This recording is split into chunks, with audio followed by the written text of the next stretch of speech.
कुछ लोग ऐसे होते हैं, हमने देखे हैं, वो कथा में क्या हमारे सामने भी बैठेंगे तो ऐसे बैठेंगे जैसे घर से पिट के आए। अच्छा, कुछ लोगों को ये लगता है, कुछ हमने पढ़े लिखे लोग देखे, अच्छा मूर्खों से ज्यादा पढ़े लिखों में दिक्कत ज्यादा, ये बीमारी पढ़े लिखों में ज्यादा पाई जाती है, क्योंकि पढ़े लिखे लोगों को ये लगता है कि अगर हम ज्यादा हंसेंगे तो लोग हमको मूर्ख समझेंगे।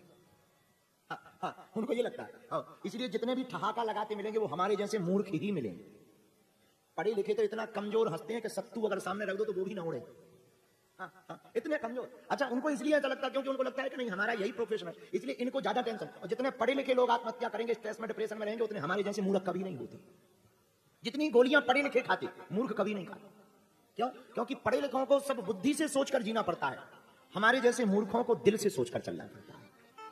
पढ़े लिखे दिमाग से चलते, हमारे जैसे मूर्ख लोग तो दिल से चलते हैं। अच्छा, बुरा ना मानना, पढ़े लिखे लोग हमने देखे, यहां भी कुछ लोग बैठे हैं, आप लोगों को नहीं बोल रहे हम, कितनी भी बड़ी बात कह दो ये ताली भी बजाएंगे। हमने बहुत देखे, बड़े बड़े लोग देखे। अच्छा, ये हंसेंगे भी तो,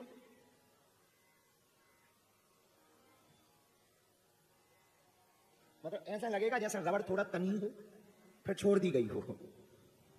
हमारे जैसे मूर्ख जो सो रहा हो वो जग जाए ऐसे हंसते। तो पढ़े लिखे लोगों को बड़ी दिक्कत है, क्योंकि वो दिमाग से चलते। हमारे जैसे मूर्ख यहां से, नारद जी मुंह लटकाए खड़े। अच्छा, लेकिन ये मूर्ख नहीं, देव ऋषि, पर मुंह क्यों लटकाए? अपनी चिंता के कारण। ये साधु के देखना, लोग हमसे पूछते साधु कौन? जो अपनी चिंता ना करके दूसरी की चिंता में और परमात्मा के चिंतन में रहे, उसी को साधु कहा जाता है। जगत की चिंता में और जगदीश के चिंतन में जो रहे उसे साधु कहा जाता है। साधु कौन? जो जगत की चिंता में और जगदीश के चिंतन में। नारद जी चिंता में, किसकी चिंता? क्या बात है? अरे नारद जी, तुम्हारी तो कोई झोपड़ी भी नहीं है कि लुट गई हो, पर मुंह लटकाए क्यों खड़े हो? नारद जी बोले, भैया क्या बताएं, अरे संतों का धन क्या है? संतों का धन क्या? हमारो धन राधा श्री राधा श्री राधा, हमारो धन राधा श्री राधा श्री राधा, ताली बजाते रहेगा। परम धन राधा राधा राधा राधा राधा, बरसाने वाली राधा राधा राधा राधा राधा, हमारो धन राधा श्री राधा श्री राधा, करो हाथ उठा करके, श्री राधा श्री राधा, हमारो धन राधा श्री राधा श्री राधा। यही संतों का सच्चा धन है।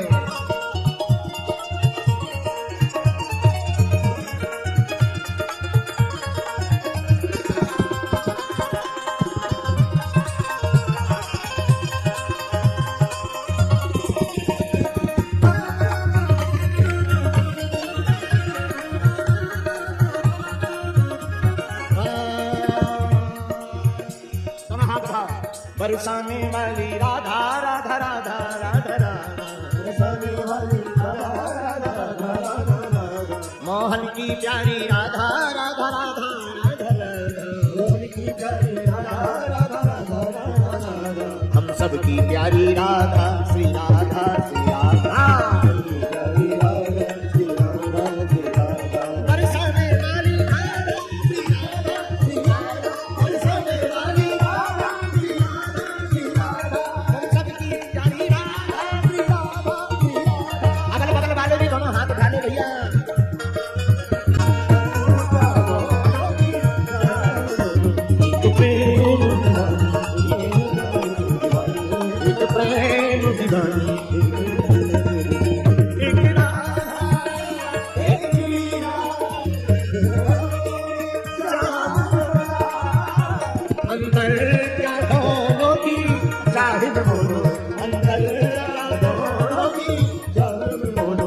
प्रेम दीवानी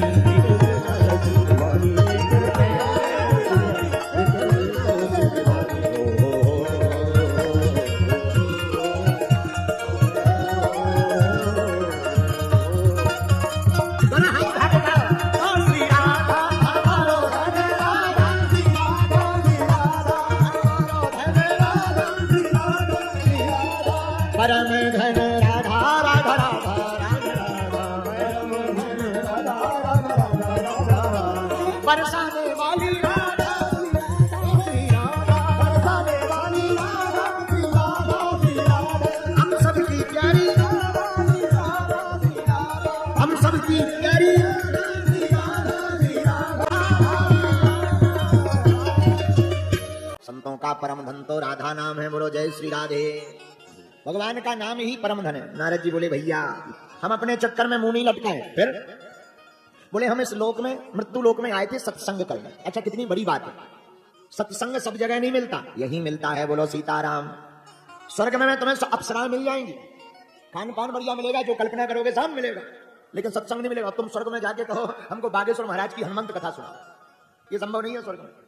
सत्संग करने के लिए तो आपको मृत्यु लोक में ही आना पड़ेगा। नारद जी बोले भैया हम आए थे इस लोक में सत्संग करने। पुष्करम चा प्रयागम चा काशीम गोदावरीम तथा हरि क्षेत्रम कुरुक्षेत्रम श्रीरंगम सेतु बंधनम।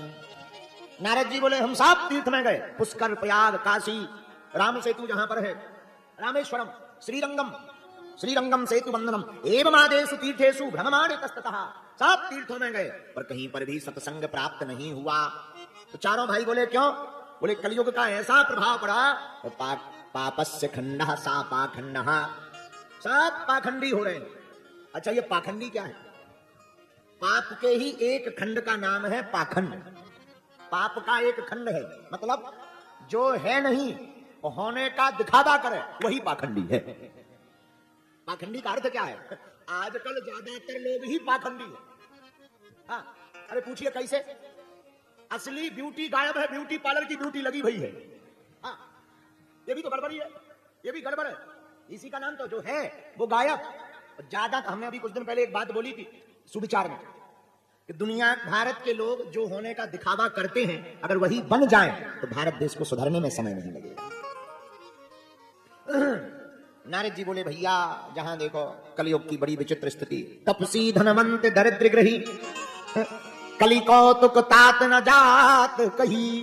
कलयुग का बड़ा प्रभाव। अच्छा कलयुग का प्रभाव क्या? नारद जी बोले तरुणी प्रभुता गे श्याल को बुद्धिदायका कन्या विक्रयणो लोभात दंपति नाम चकलकनम। कलयुग का प्रभाव कैसा? नारद जी बोले भैया कन्या विक्रयणो, आजकल कलयुग में शादियां नहीं होती हैं, बेटियों को बेचा जाता है, लड़कों का मोल लगाया जाता है। जो जितना रेट देवे, 4 लाख में शादी तय हुई, 10 लाख वाला आ जाए तो 4 की कैंसल, 10 की तय। कन्या विक्रयणो लोभात, सभी लोभी हो गए। दंपति नाम चकलकनम। अच्छा ये गृहस्थ का हाल नहीं है, महात्माओं का भी हाल है। नारद जी बोले भैया बुरा ना मानना, पहले के जमाने में महात्मा जितने फक्कड़ होते थे उतने सिद्ध माने जाते, आज के जमाने में जितने वैभवशाली हो उतने सिद्ध माने जाते। 8-10 बंदूकों वाले, 40-50 गाड़ियां, 20-25 मकान के कमरा, VIP 5 स्टार होटल, गजब बाबा है, बहुत ऊंचे पहुंचे भरे। भला ही साधना कुछ ना हो, केवल साधन ही साधन हो, पर बुरा ना मानना, आज का जमाना ही ऐसा है, दिखावा का बड़ा जमाना है। आजकल चेले भी फोटूबाज हो गए, फोटू ले तभी दीक्षा मानी जाती है। एक आदमी हमारे मंच पे चढ़ा, माला लेकर गया, गुरुजी माला, चढ़ा दो भाई, डालो डालो डालो, कान पे टांगो, यहाँ कान पे, और देख उस तरफ, अरे हम माला तो ढंग से डाल, गुरुजी फोटो हो जाए, हम फोटो बाद में, पहले कान से तो निकाल के डाल। ऐसे ऐसे फोटोबाज गजब के लोग हैं। एक आदमी तो और हमें गजब मिला, ऐसी सेल्फी लिए था, नीचे लिखा था आज हमारे चाचा जी हम लोग चले गए। अर्थी की फोटो, फटवी की फोटो, आदमी मरा पड़ा है, इन्हें सेल्फी पड़ी है। बुरा ना मानना, हम फोटो के विरोध में नहीं है, पर एक बात हमें बहुत चुभती है, हमने 4-5-6 दिन पहले बोली है, रील की जिंदगी में रियल का खोजना बड़ा कठिन हो गया। भारत भूमि धन्य है, हम लोग धन्य हैं जो भारत में जन्म लिया है। पूछो कैसे? अगर तुम वर्तमान में चाइना में होते, इतनी छोटी छोटी आंखें, बाल गुड़ियाने हुए, मास्क लगाए हुए, ऐसे लगते जैसे चाइना के लोग। तो हमें एक बार कोरोना लॉकडाउन में हमने देखा, टीवी में एक बार चैनल धोखे से चाइना का लग गया, तो ऐसे लगे जैसे ब्रह्मा जी ने फोटो कॉपी पे फोटो कॉपी कर दी।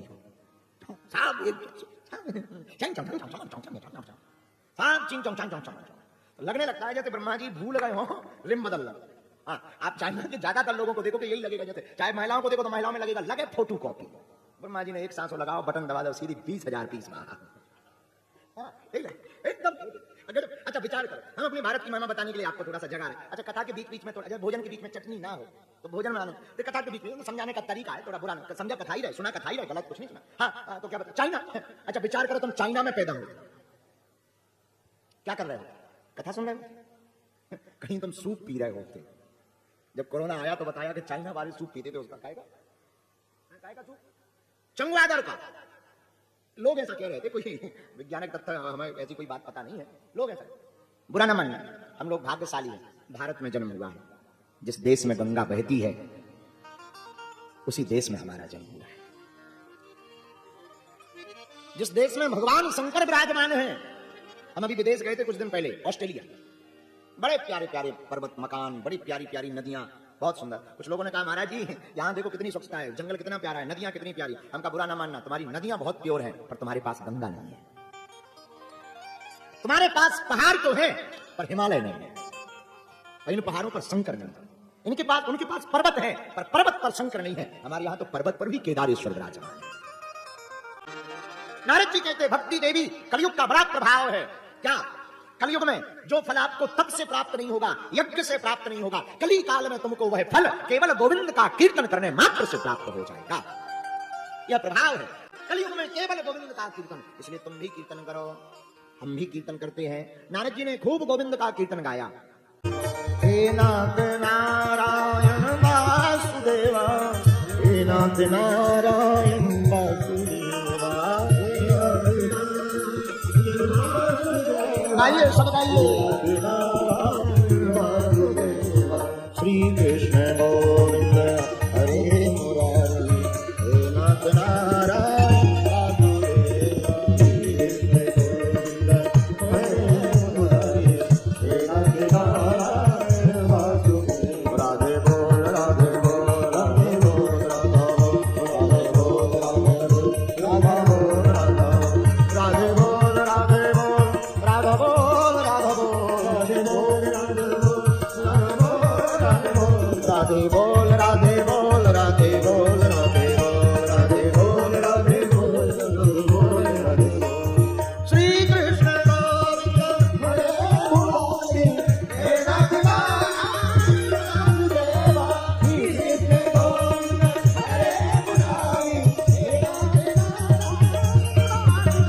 श्री कृष्ण गोविंद हरे मुरारी, हे नाथ नारायण वासुदेवा।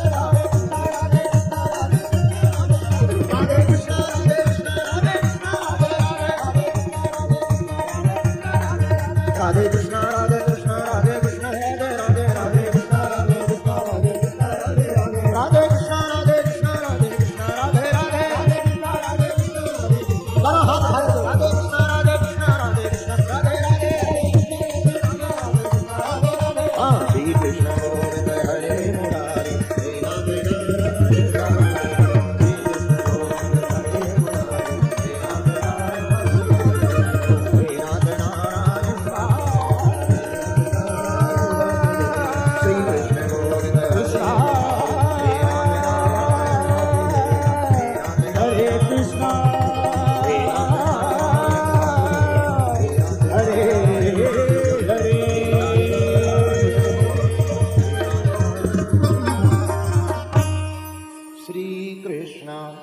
गोविंद हरे मुरारी, हे नाथ नारायण। हमेशा संकीर्तन दोनों हाथ उठा के लास्ट में गाना चाहिए। अच्छा बताओ दोनों हाथ क्यों उठाए जाते हैं जब जय बोलते हैं? बताओ क्यों, पूछो हमसे, पूछो बताओ क्यों। जब कोई आदमी नदी में डूबता ना, वो बचाने के लिए दोनों हाथ ऊपर उठाता है, ताकि बचाने वाला बाहें पकड़कर ऊपर तान दे। उसी प्रकार हम लोग भव सागर में डूब रहे हैं तो दोनों हाथ उठाकर कहते गोविंद हमारी बाहें पकड़कर ऊपर तान दे। श्री कृष्ण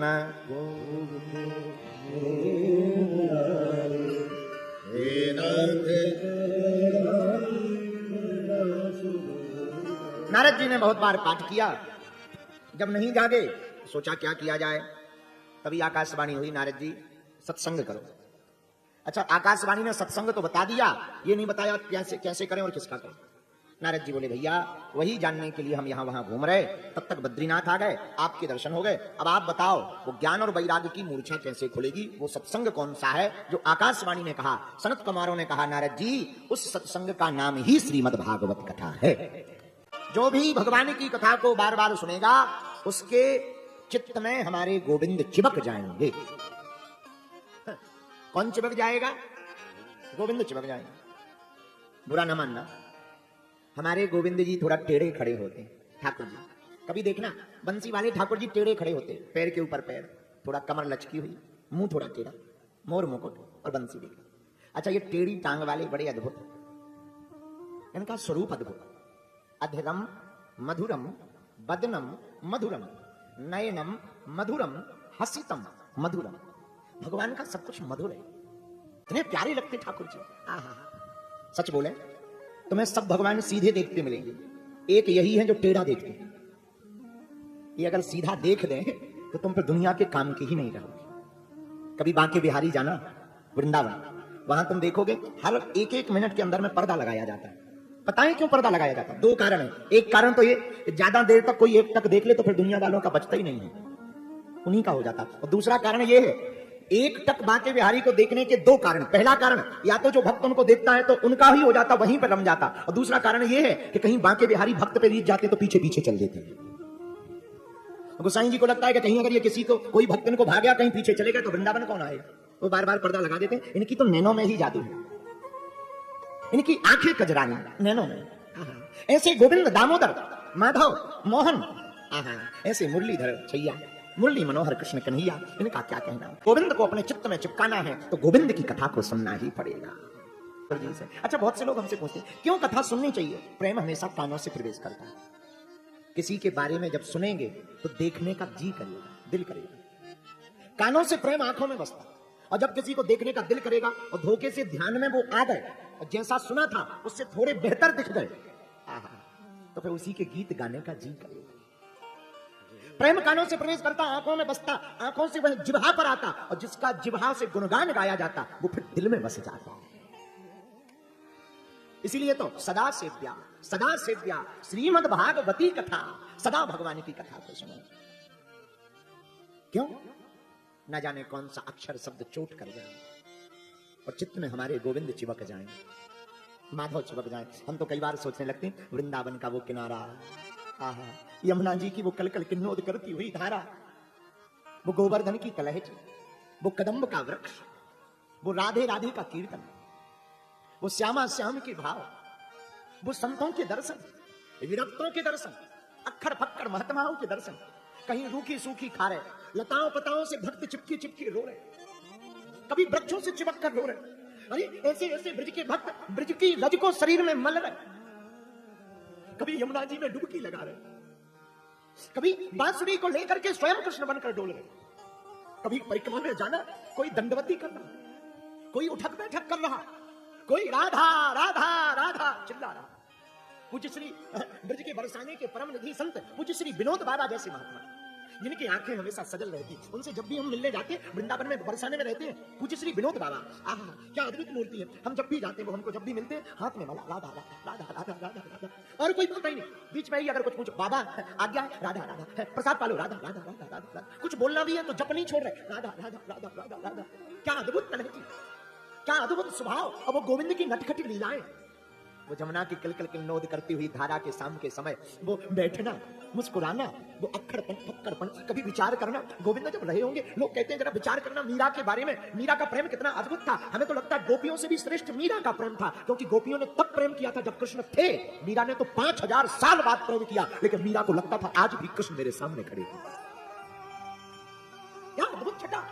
और कभी विचार करना मेरे पागलो, ब्रज के बारे में कभी विचार करना, भागवत पर तुम कभी विचार करना, कभी एक बार उस भाव में जी करके देखना कि कदम्ब के वृक्ष के नीचे नीले नीले प्यारे प्यारे श्याम सुंदर खड़े हो, पैर के ऊपर पैर रखे हो, जरा सिर झुका हुआ हो, मोर मुकुट पहन रखा हो, हाथ में बांसुरी, लाल लाल अधरो हो, श्वेत दंतावली हो, बड़ी बड़ी कजरारी अखियां हो, गाल कपोल फूले हुए हो, कंठ भरा हुआ हो, और गले में बनमाला पहने, पीतांबर पहने हुए, कामर डाले हुए, लचक मचक सो ठाकुर, प्यारी प्यारी चितवंशी चितवनिया पर मधुर मधुर मुस्कुराहट के साथ कलकल किल्लोद करती हुई यमुना के किनारे पर खड़े होकर जब बांसुरी की बेड़ू की फूंक लगाता है, कान मारते हैं, तब ऐसा लगता है मानो तीनों लोग स्तब्ध रह गया हो।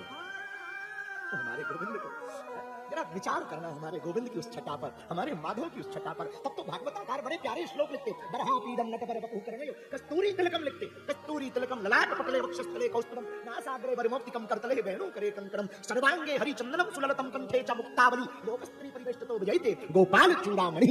ऐसे गोविंद, ऐसे माधव, ऐसे दामोदर, मेरे पागलों, मेरे प्रियजनों, उन्हीं की ये प्रिय कथा श्रीमद् भागवत है, जहां एक एक अक्षर में हमारे श्याम समाये। इसलिए तो सदा सेव्या श्रीमद् भागवती कथा यस्याः श्रवण मात्रेण हरिश्चित्तम समाश्रयेत्। भगवान चित्त में चिपक रहेंगे, लेकिन कब चिपके? जब उनके गुणानुवादों का अनुसरण करेंगे।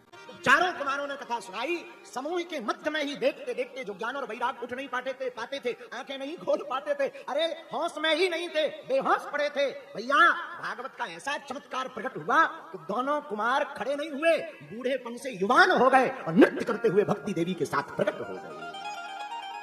भागवत के मध्य में भक्ति देवी ने हाथ पकड़े, नारद जी को मुस्कुराते हुए देख करके कहा, भगवान आपकी कृपा से मेरे दोनों बालक खड़े हो गए, लेकिन आपने सबको स्थान दिया, कोई कहीं बैठा है, कोई कहीं बैठा, कोई कहीं बैठा, कोई कहीं, मैं भक्ति देवी कहां बैठे? जगह ही नहीं बची। जैसे यहां कोई जगह नहीं है तो लोग खड़े हैं, कुछ छतों पर खड़े हैं। अब कोई आ जाए, महाराज हमें बैठना है, तो थोड़ी सी यहां तो है, पर नारद जी की जब कथा सनत कुमारों की हो रही थी तब तो कहीं जगह नहीं थी। तब नारद जी ने मुस्कुराते हुए कहा, देवी तुम्हें बैठने की एक जगह हम बताते हैं। बोले क्या? बोले जो जो कथा में आज के बाद बैठे उनके दिल में जाकर के बैठे जाए।